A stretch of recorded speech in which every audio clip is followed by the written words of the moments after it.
আসসালামু আলাইকুম আমার প্রিয় ভাই ও বোনেরা, কেমন আছেন আপনারা সবাই?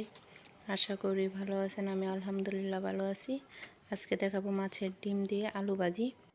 এই তো ডিমের মধ্যে দিয়ে দিব লবণ, আর দিলাম আদা রসুন বাটা, হলুদের গুঁড়া, মরিচের গুঁড়া, ধনিয়ার গুঁড়া দিয়ে সুন্দর করে মাখিয়ে নিব।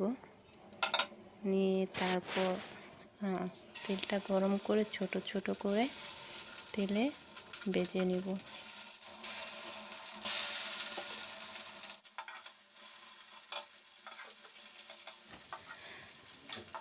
আর আমার প্রিয় ভাই বোনেরা, চ্যানেলটাকে প্লিজ সাবস্ক্রাইব করবেন, সাবস্ক্রাইব করে আমার পাশে থাকবেন। আর নতুন নতুন কী ভিডিও দেখতে চান কমেন্ট করে জানাবেন। ডিমগুলোকে ভেজে উঠিয়ে নিয়েছি। এখন আলু ভাজি করার জন্য পেঁয়াজ দিয়ে দিলাম তেল দিয়ে।